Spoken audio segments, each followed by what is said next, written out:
आका मोहू काका हो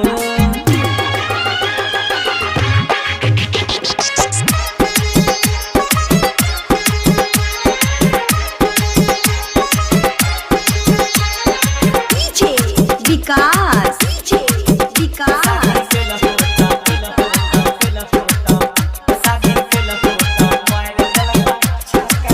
आका बेटा तोहर मुँह ताका हो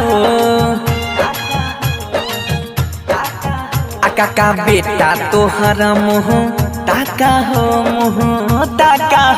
शादी कैल हो त मार दलका छक्का हो शादी कैल हो त मार दलका छक्का हो भले तुम्हारा दहो चाहे गाय देखी के मौका ललका सुतार रहले घोर चाही पाका हो शादी कैल हो त मार दलका छक्का हो शादी कैल हो त मार दलका छक्का हो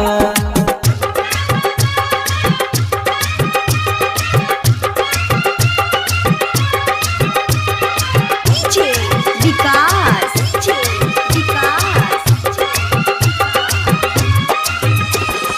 मटियागला सीतामढ़ी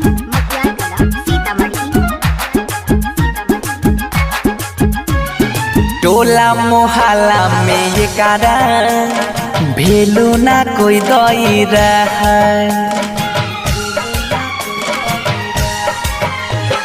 टोला मोहल्ला में ये कारा भेलू ना कोई दई रहा बूढ़ा जवान का में चारा गाँव समाज में कह छोड़ी दहो जिद गोसा गरम जे छिए बापू दादा के धर्म अब देता नहीं कमाई के टाका हो हे हो काका हो शादी कैल हो त मार दलका छक्का हो शादी कैल हो त मार दलका छक्का हो मिक्स बाय बिट्टू यादव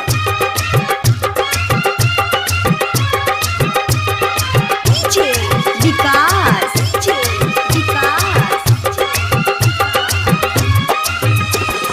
मटियागला सीतामढ़ी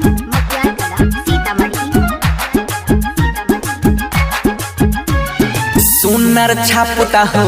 काका भोज खिलाबै के परता लाठी चलाइ के भोज लेबा केना नहीं खिलाई हो सुनर छापुता हो काका भोज खिलाबै के परता लागै छ बड़ा खाना दानी सेवा तोरो खूब करता तिलक के साथे बुलेट डलका फा किए नहीं मारब हो मोछ बताऊं अब फोरे छायम कित राका हो सुना काका हो बियाह कैल हो त मार दलका छक्का हो शादी कैल हो त मार दलका छक्का हो रिकॉर्डिंग बाय आर के